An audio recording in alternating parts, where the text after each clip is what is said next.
Congresista Manuel Dagmer Evo Aguirre. Doctorante en Sociología de la Universidad Nacional Mayor de San Marcos, docente de la mencionada Casa de Estudios, fue elegido diputado de Izquierda Unida en los años 1980, 1985 y 1990 hasta 1992. En el 2001 integró la Secretaría Técnica para la Descentralización del MIPRE, desempeñándose como asesor ministerial. Es director del Foro Nacional Soberanía Energética, junto a otras figuras destacadas en el tema. Fue secretario nacional de Descentralización de la Presidencia del Consejo de Ministros en el año 2012. Ha realizado consultorías para Flaxo Ecuador, la CEPAL, DESCO, Grupo Propuesta Ciudadana, entre muchos otros. Fue responsable técnico de la elaboración de los planes maestros de gestión del patrimonio histórico de Machu Picchu y la ciudad sagrada de Caral. Fue reconocido como sociólogo emérito el año 2012 junto al doctor José Matos Mar por el Colegio de Sociólogos del Perú. Desde mayo del 2013 ejerce el cargo de congresista de la República, integrando la bancada Acción Popular Frente Amplio. Tiene publicado más de 25 libros de estudio y ensayos sociales que van desde temas como la descentralización, la nación, planeamiento y territorio. Asimismo tiene libros de poemas y una obra de teatro. Y hoy nos vuelve a dar una herramienta más para poder construir a través del debate y la acción un proyecto de un Perú integral. Aplausos para Manuel.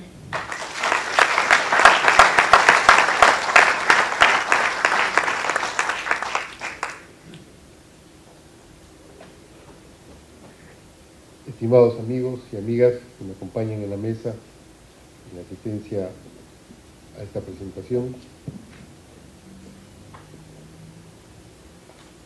ciertamente que tengo que empezar señalando que lo que se trae como publicación son reflexiones de un estudiante, porque yo todavía soy estudiante, no soy un doctorado, un doctor que se vende por ahí, sino soy un estudiante entusiasta de Ciencias Sociales de San Marcos. Soy estudiante de siempre de San Marcos y creo que lo seguiré siendo porque con esta publicación mi elaboración de la tesis del doctorado se prolongará unos años más. Pero sí, me siento muy contento de tener la afiliación de haber estudiado en Ciencias Sociales, de haber tenido una de las primeras clases con el profesor César Germán, que es mi director de tesis, cuya primera palabra era: el científico social no solamente sabe de tecnología de organización de la sociedad, sino su vocación fundamental es la emancipación de toda opresión. Y esa fue la tónica en la cual siempre me eduqué en las ciencias sociales. Bueno, yo venía de antes ya, de la Juventud Estudiantil Católica, en la cual desde muy temprano nos explicaron que el ser humano cree en Dios porque cree que el ser humano debe ser libre y que el Dios es un Dios liberador. Alguna vez leía a Bernanos y dije, bueno, de repente ya no tengo fe, pero sí creo en eso del Dios liberador y por lo tanto hay que seguir con ese tema. Y de ahí que las ciencias sociales y las reflexiones sobre la liberación del ser humano son el trasfondo de la propuesta que está contenida en esta publicación. Y debo señalar mi agradecimiento a todos aquellos que a lo largo de todos estos años me han ayudado, me han permitido, han colaborado, han sido vitales para que muchas de estas reflexiones puedan avanzar. A veces las circunstancias precipitan ciertas maneras de ver los problemas o de plantear o de acelerar algunos temas. Ciertamente ustedes saben que yo tuve un problema cardíaco hace un tiempo, no mucho, y tenía un trabajo que ya venía hace 7 años trabajando en mi tesis de doctorado, y tenía varios materiales, y dije, bueno, ¿qué hago? Mejor de una vez los publico, no voy a hacer que otra vez la parca y me gana. Entonces vamos a publicarlos y habrá tiempo para hacer la tesis del doctorado. Y estuve en los últimos 2 años dedicado a trabajarla. Y debo señalar que las circunstancias también son paradójicas, porque yo he estado metido en el Congreso trabajando estos temas, en gran medida porque estuve en el bloque de Gana Perú, y el gobierno de Gana Perú se ha pasado para el otro lado, se ha pasado por Gran Capital, y estuve en el bloque de Gana Perú con la izquierda, dándole una propuesta de izquierda, y estuve ahí con Javier Descanseco y con muchos más en esa lucha que venimos no de hace unos años, sino hace muchísimos años, y aquí veo muchas caras de esa lucha de hace muchísimos años, y fui accesitario, soy accesitario de Javier Descanseco, que en memoria siempre honré y honro y juré que iba a pelear y a luchar por su defensa, por su firmeza y por su enseñanza, porque hemos trabajado juntos muchos años, hemos peleado también sobre muchos temas, pero tenemos algo en común, como muchos de nuestra generación, queríamos hacer un socialismo creativo, de pensar con cabeza propia, de buscar hacer las cosas con cabeza propia. Y cuando Raúl Wiener, que es otro también con el cual hemos discutido muchísimo en todos estos años, dice justamente, quizá lo que nos distinguía era ese intento de pensar con cabeza propia, pero no solamente era lo que no estaba en el PC, como dice Wiener, también en el PC, por eso es que con el amigo que ha sido secretario general de la CGTP, y que es un combatiente firme como Gustavo Espinosa, tenemos todos puntos de vista, pero tenemos una cosa común, un compromiso fundamental con el país, con los ciudadanos y con los hombres y mujeres del país. Y de ese punto de vista es que están planteados el conjunto de los escritos y de las reflexiones. Y la propuesta está dirigida a ese tema. Esto es la pregunta teórica, la pregunta académica es ¿qué va a pasar con el Perú como nación? ¿Y qué podemos hacer para que pase lo mejor? No hay una pregunta de qué va a pasar sin qué podemos hacer. Bien lo dijo el maestro de todos nosotros, Lumbreras. No existe pregunta sin planeamiento de acción. Y por eso es que en todo el documento, en todo el libro, están superpuestos ambos temas. Por eso en la introducción digo que las 7 secciones que el amigo y maestro Lumbreras llama ensayos, así como otras personas, y los 20 capítulos son una suma de ambas cosas. Por eso, por ejemplo, el que empieza a leer el capítulo que se refiere a el poder actual, ¿quiénes son los actuales dueños del Perú? Hay un capítulo dedicado a eso, porque los dueños del Perú que estudió Malpica ahora son otros, ahora son 4 bancos, es el capital financiero, ya no es el capital mercantil de la época de la colonia, o de la época de inicios de la República, ya no es el capital de la República terrateniente, oligárquica, que se basaba en la propiedad de la tierra y en los latifundios para tener la propiedad del Estado. Ahora es el capital financiero, el que saca dinero del dinero. Y como no les interesa la productividad, ni el desarrollo, ni las capacidades industriales y productivas del Perú, sino sacar dinero, entonces he encontrado lo que Harvey llama las nuevas fronteras de sacar dinero. ¿Cuáles son? Nuestro cuerpo, nuestra esperanza, nuestra jubilación, nuestro salario, nuestra expectativa de consumo. Entonces la acumulación se da por esas vías. Esa es la nueva estructura del poder. Pero al estudiar esos nuevos dueños del Perú, que son los que manejan así la economía y que han logrado capturar el Estado, uno inmediatamente se dice, nos están llevando a una quiebra como nación. Una quiebra como nación en el momento en el cual en el mundo se habla del cambio climático. Y estos son tan perversos que como en el mundo hay un cambio climático que tiene que ver con que se han aumentado las emisiones de gases de efecto invernadero que aumentan al mantenerse en la Tierra, aumentan el calentamiento global y afectan todos los procesos de vida, dicen hay que disminuir las emisiones. Y para el Perú nos dicen nuestra política fundamental tiene que ser disminuyamos las emisiones. ¿Y cómo disminuimos las emisiones?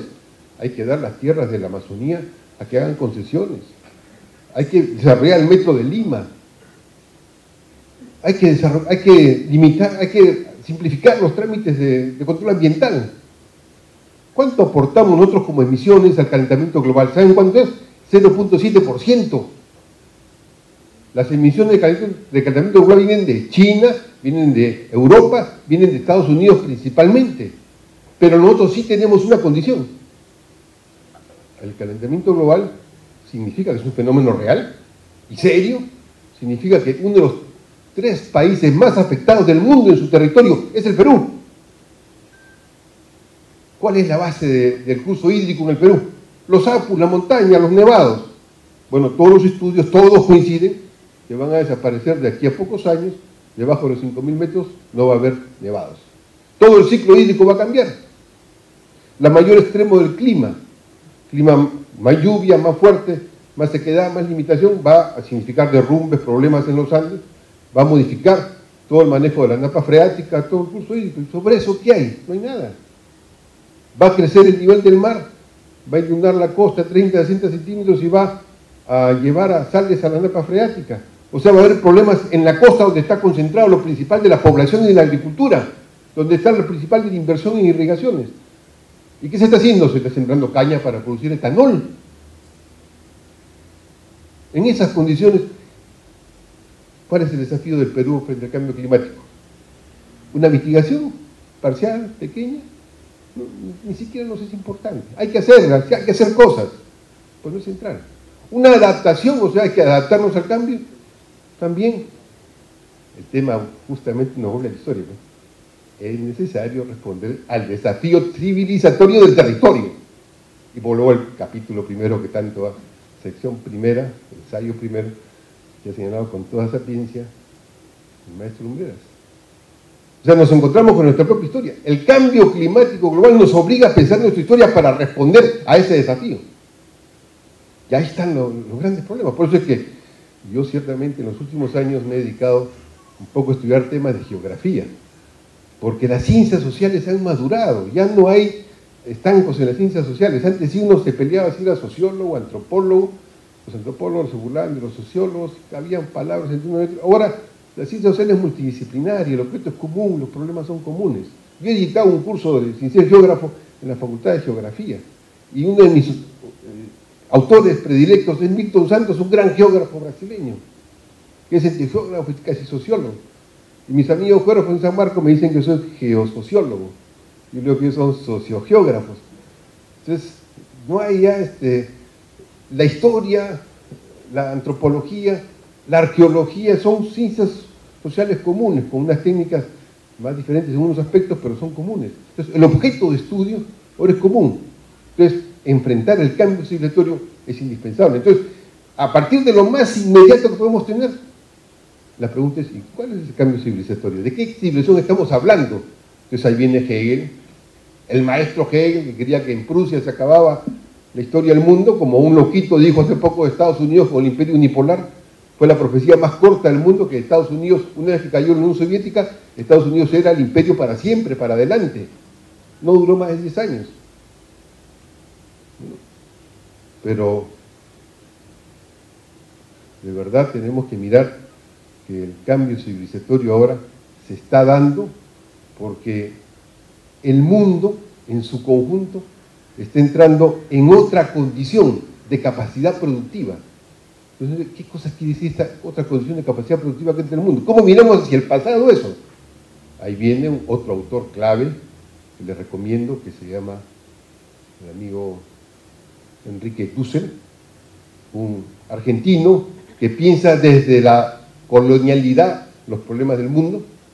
Es un gran filósofo argentino, Dussel, y él dice, citando a Lumbreras, creo, o Lumbreras, concordando con él porque los dos han leído bien a Marx, él dice que la capacidad productiva del ser humano es justamente la extensión de las fuerzas productivas aplicando lo que es singular de nuestra especie de vida, la inteligencia y la capacidad de producir tecnologías para ampliar la capacidad productiva en convivencia con la naturaleza, desarrollándolo. Somos parte de la naturaleza. La razón industrial capitalista lo que hizo fue llevar abajo la naturaleza, pero un reencuentro de la especie humana con la naturaleza ahora es crucial en la ampliación de las capacidades productivas. El desarrollo de las capacidades productivas entendido como base de la civilización. Si uno lo entiende así, entonces uno ve con claridad que antes de la llegada de los españoles no era cierto lo que decía Hegel, que solamente había geografía. O lo que dice Braudel, un gran historiador, que tiene una tesis positiva en una primera parte, dice, la civilización es la respuesta al reto geográfico, porque el reto geográfico es la duración, la permanencia. Entonces, un libro suyo histórico es El Mediterráneo y Felipe II, donde el sujeto del estudio de la historia no es Felipe II, sino el Mediterráneo. Se hace de la geografía el sujeto de la historia. ¿Por qué? La larga duración. Esa respuesta a los desafíos de la mente es la larga duración de una civilización. Pero Braudel se equivoca, pues no conoce, no comió ese bichito, no ha paseado por acá. Entonces Brudel dice que aquí cuando vinieron recién los migrantes, sea con los esclavos, sea con los conquistadores, en ese momento se crea la civilización criolla, andina, mestiza de América, y se olvida lo anterior. Entonces yo lo que hago es una recopilación, un estudio. Yo no soy arqueólogo, pero estudio a los arqueólogos. Y como científico social, recupero los trabajos del Umbreal. Les aconsejo que ustedes se consigan los 4 tomos que ha sacado el Banco Central de Reserva de Historia Económica del Perú. Ahí juntaron quizás los mejores estudios que hay para ver estos temas. Y ahí está el estudio del Umbreal, donde dice que la alpaca es una creación humana para tener alimentos y para poder tener abrigo. Y esa ampliación de capacidades productivas. Y se señalan varios otros temas más. Entonces la base de la civilización, que es la que tenemos que enfrentar ahora frente al cambio climático, está en nuestra propia realidad. Hay que mirar el territorio, hay que verlo ahí. Y ahí está con sus poblaciones. No han desaparecido esas poblaciones, ni esos saberes. Por eso estudio también el Capañán. El trabajo del Capañán es fantástico.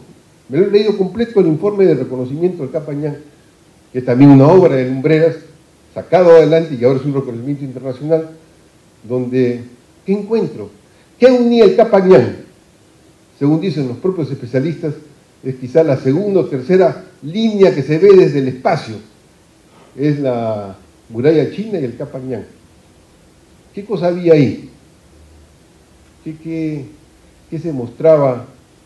¿Qué unía el Capañán? Unía centros poblados, unía las tierras del Inca, pero también unía ¿qué? Yacimientos mineros. Los incas eran mineros. En Chile, en Argentina, en varios lados. ¿Por qué? Porque tenían metales. Y los incas hicieron una ampliación. ¿Cómo pudieron modelar todos los cerros con los andenes? ¿Con los dedos de la mano? Con instrumentos.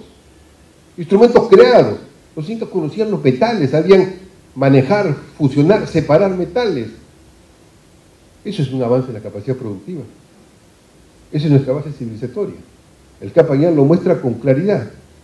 Y luego tomo de Burs y otros autores, como hay una base de lectura, por eso la parte primera del libro que ustedes pueden ver acá, aquí está la escritura inca, solo que no sabemos leerla todavía. No tenemos los instrumentos para poder leerla. Faltan algunas cosas para poder leerla.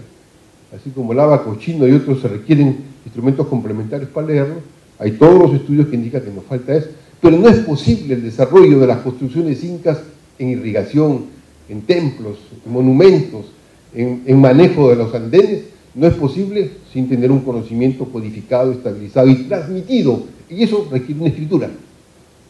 ¿Cuál es? La descubrirá alguno de ustedes cuando se dedique a estudiarla o aparecerá por ahí quien la descubra.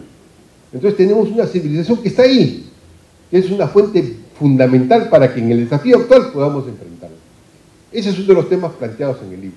Un segundo tema central es el tema del poder. Nos han estado planteando para el bicentenario una narrativa, como dice nuestro decano de sociología, no una palabrería, sino nos han estado queriendo vender, ¿cómo es la frase? Un empalabramiento, pero nos han querido vender un empalabramiento que dice lo siguiente, que nos plantea lo siguiente.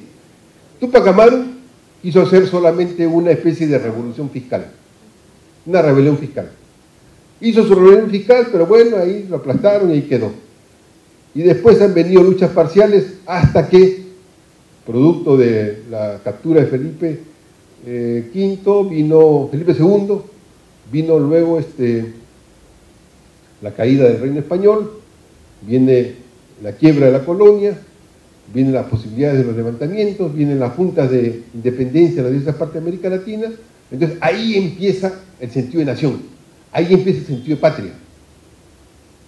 O sea, hay que celebrar el bicentenario a partir de 1810, no antes. ¿Y Túpac Amaru cuándo fue? En 1400, fue en 1780, y fue casi más o menos 40 años hubo entre Túpac Amaru y la independencia. ¿Y qué encuentro yo en estos libros que estoy señalando, en estos estudios? ¿Saben quién financió a las tropas que fueron a enfrentar a Túpac Amaru? ¿Saben quién la financió? Una cosa que se llamaba el Tribunal del Consulado. ¿Y qué era el Tribunal del Consulado? Los libros no hablan de eso. Estos libros ahora que están saliendo sí, pero los libros formales de la historia que nos las cuentan, que hablan de que la nación peruana viene ahí recién de estos grupos comerciales y de negocios en las ciudades, no habla mucho de eso.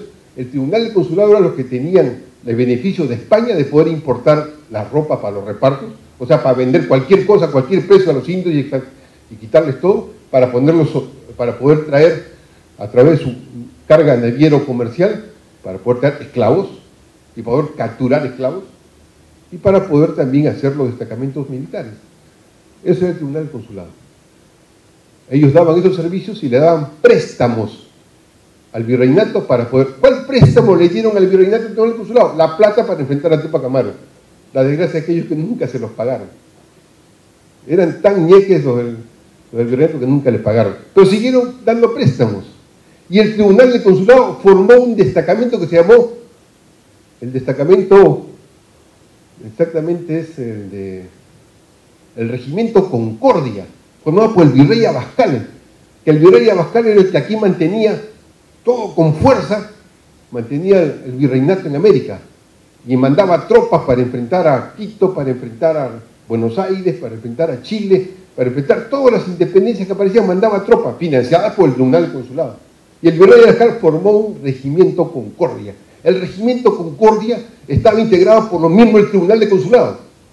Y como en esa época no había fuerza militar profesional, sino toda mercenaria, era el Tribunal del Consulado como regimiento nobiliario el que se encargaba de prestar la plata, de poner las armas y de enfrentar las rebeliones, de Túpac Amaru hasta las últimas. ¿Y quiénes formaban parte del Tribunal del Consulado? Entre otros, Torre Tagle, primer presidente del Perú, del Regimiento Concordia. O sea, los dos primeros presidentes de la República del Perú fueron traidores. Y nuestro Ministerio de Relaciones Exteriores tiene su sede en el que se llama Torre Tagle. Traidores probados, tan probados que uno de ellos, su jefe, fue fusilado en la Plaza de Armas con presencia del ministro Unanue. Y todo eso se nos ha ocultado, no aparece en la conciencia pública, está ahí en los libros, pero no aparece. Entonces, cuando está toda América conmocionada por la lucha por la independencia, porque Túpac Amaru había levantado una oleada de revolución nacional continental, no era un movimiento fiscalista, era una revolución nacional continental donde había la idea que las dinastías tenían el poder, y había una dinastía sobre la base del Tahuantinsuyo, que aceptaban en la Carta de los Españoles Americanos los independentistas. Entonces, desde ahí se levanta toda una ola anticolonial.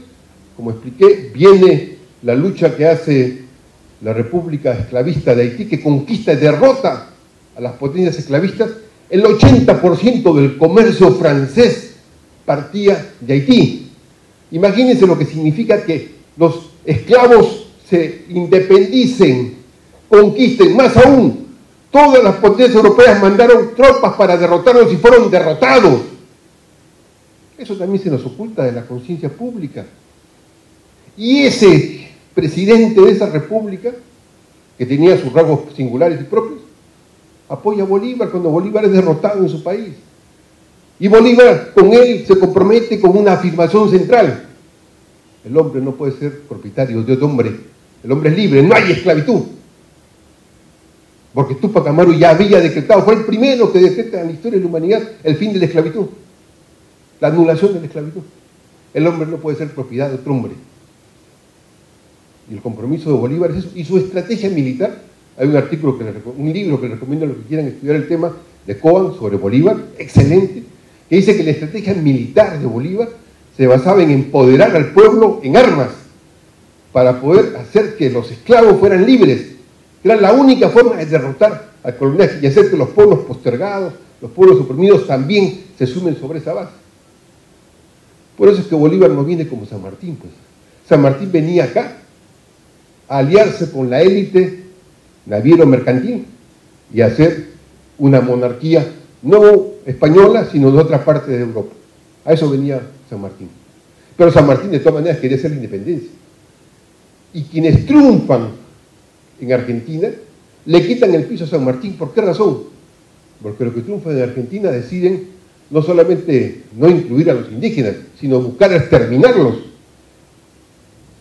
Y San Martín se queda acá y ve que la única forma de poder vencer para la independencia es ceder el puesto a Bolívar. Y es falso que San Martín y Bolívar fueron como la mujer que se peleó con su marido y no se vieron nunca más y se mataban entre ellos.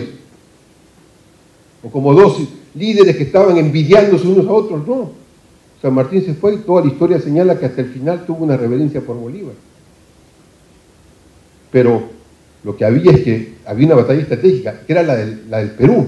Y la batalla del Perú, cuando viene Bolívar, ese sector, que eran los dos primeros presidentes que se declaran simultáneamente, ambos negocian con el poder virreinal para hacer una monarquía a cargo de ellos, o con participación de ellos.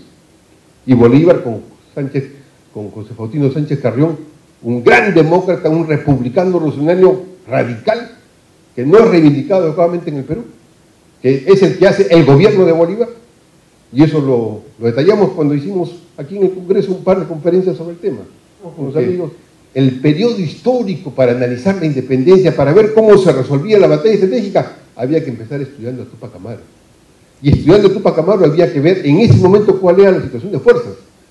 Entonces uno entiende por qué Bolívar dice, el astillero, Guayaquil se va para Ecuador. Dice, qué raro, es que en Guayaquil estaba el astillero de la élite naviero comercial. Le rompe el astillero. Luego dice Potosí, Bolivia se forma como estado aparte. ¿Por qué? Porque ahí estaba el recurso, ahí estaba el metal, ahí estaba el oro, ahí estaba la plata. O sea, a la élite naviero comercial le quita la base económica. Esa es parte de su estrategia. Y luego Bolívar no plantea exterminar a los indios, ni tampoco dejarlos al lado. Plantea su tesis liberal, que tendremos que esperar hasta Mariátegui para que se entienda que en el Perú el pueblo indígena, las bases andinas civilizatorias, se basan en la reciprocidad, en la comunidad, no se basan en el individualismo liberal que había existido en Europa. Por eso la propuesta de Bolívar, que aparece repartir la tierra, es contradictoria con la propuesta que tenía la base misma el mundo andino, que se pliega más buena parte del mundo andino, por eso se asientan en el mundo andino las huestes virreinales. Entonces, en ese contexto la batalla de Bolívar fue muy clara y rememora algo histórico, es casi una enseñanza mítica, moral. Hay una amiga, Pilar Roca, que ha sacado ese tema con fuerza y ojalá que logren hacer su película sobre eso con Federico, y es la marcha de las mujeres de Túpac Amaru. Parece casi un poema, diría el maestro Lumbrera. ¿Por qué? Porque si uno lo mira así, cuando Túpac Amaru es derrotado, le sacan la lengua, le cortan los... Es una cosa brutal, brutal. Mandan que se aniquile hasta la cuarta generación, quieren acabar esa dinastía. Y a los familiares de Túpac Amaru los mandan a pie, desde Cusco a Lima, para mandarlos hasta África, para mandarlos hasta Portugal, para mandarlos a que se mueren por allá.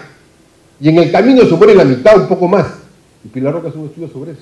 Bueno, esa marcha tan brutal que dura más de 60 días, esa marcha que no está reivindicada en la historia del Perú, no aparece en los libros de la historia del Perú, pero que es parte de ese momento.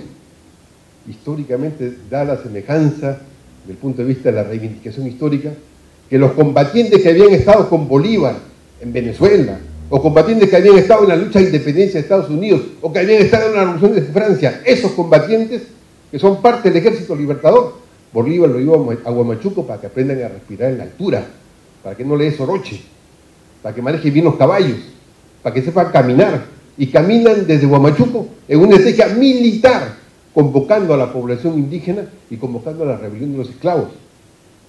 Y sobre esa base es que se derrota al Imperio Español. Y la batalla decisiva se da y se vence, mientras aquí en Lima querían estos sectores de la élite nobiliario comercial tirarse abajo a Bolívar. Eso no nos lo cuentan así. Entonces la élite nobiliario comercial inclusive ha escondido su historia y ¿saben qué nos dicen después? Hay unos historiadores que dicen que luego lo que viene es una guerra entre caudillos militares. La mayoría de los llamados caudillos militares venían del régimen de la Concordia, del regimiento de Concordia organizado por el virrey, se habían formado ahí, tenían esa concepción, la mayoría de esos militares. Entonces los primeros años de independencia no es solo los años de pelea solo entre caudillos, había caudillos militares, pero al día siguiente que se va Bolívar, al día siguiente que aparece que vuelve la normalidad entre comillas, ¿saben qué se hace? Se restablece el tribunal del consulado y vuelve a tener las prerrogativas que tuvo siempre. Y ese tribunal del consulado y su gente alrededor son las que una vez que viene la riqueza del guano, se meten encima del guano. Entonces es mentira, es una equivocación conceptual decir que la república que se establece en el Perú es una república militar guanera, no, es una república mercantil guanera. Es esa élite naviero comercial mercantil la que se aprovecha del guano y la que lo desperdicia. Pelea frente a la élite chilena, pierde con la élite chilena, el Perú pierde esa centralidad altiplánica que había en el continente, en la guerra que es promovida desde Inglaterra para consolidarse en esta parte. Entonces, esos temas de historia hay que mirarlos así y tiene que ver con la actualidad. Y con esto voy terminando. ¿Por qué? Para que vean ustedes que los métodos históricos, antropológicos, sociológicos, arqueológicos se van juntando. Ahora estamos viviendo un periodo similar que si lo miramos desde hoy día solamente, da pena, ¿no? Dice aquí mejor nos guarecemos de la lluvia que va a ser terrible. Aquí hay una ola ultra reaccionaria, ultra conservadora, donde Montesinos es el padre Miguel Ángel y Fujimori es el ángel guardián y todos no venían a salvar al Perú y son los sanos de los sanos que están contra la corrupción. Entonces estamos en un momento de una ola ultra reaccionaria que aparece muy fuerte. Los tres principales candidatos que están, según las encuestas, son los que van a ganar las elecciones, cualquiera de los tres. Uno, la hija del dictador, con todo su misma guardia, inclusive ahora con el narcotráfico metido a la cabeza. Ahí está, clarísimo. Denunciado no por mí, denunciado por la fiscalía que le ha abierto proceso al hermano del secretario general del partido fujimorista. El otro, Alan García, en cuya sede no solamente se hizo la matanza de Bagua en su segundo gobierno, sino ahí se organizaron los sindicatos mafiosos de sicarios que fueron a matar a los dirigentes de construcción civil para quebrar la principal federación de la CGTP. Y el propio García puso a un lado a los apristas honestos que quedaban para hacer un partido de la mafia. Esa es la segunda alternativa. Y la tercera, el principal lobista del Perú, el que tiene que capturar la renta estratégica del gas, porque él es miembro del directorio de una de las empresas de Techín, que es uno de los que dirige el consorcio del gas de Camisea. Hemos exportado más gas de Camisea, tenemos el mercado cautivo de los colones de gas, le estamos regalando millones. En Bolivia, Evo Morales nacionalizó el gas, que quería decir que en vez de pagar, en vez de recibir el Estado boliviano 4 o 5 dólares por millón de BTU de su gas que exportaba, al nacionalizarlo pasó a recibir 10, 11 o 12 según el precio del mercado mundial. Y nada menos que Bolivia pasó de recibir el Estado de 500 millones de dólares anuales a recibir 5.000 millones de dólares anuales. Y ahora el Fondo Monetario reconoce que el principal país que crece en América del Sur es Bolivia. Y se da el lujo de empezar el desarrollo industrial petroquímico. Bueno, ese dinero en el Perú existe, solo que se lo está llevando todo el grupo de Kuczynski. Eso es. Entonces, uno dice, uy, estamos fritos, esto es lo único que tenemos hacia adelante. Si miráramos la historia desde ese punto de vista, ciertamente que es como para que la gente se asuste. Venga la desesperación, cunde el pánico. Y eso no es cierto.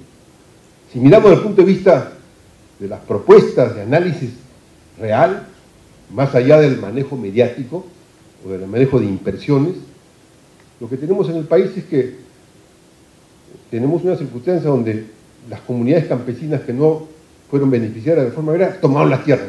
En Puno, 1 millón de hectáreas.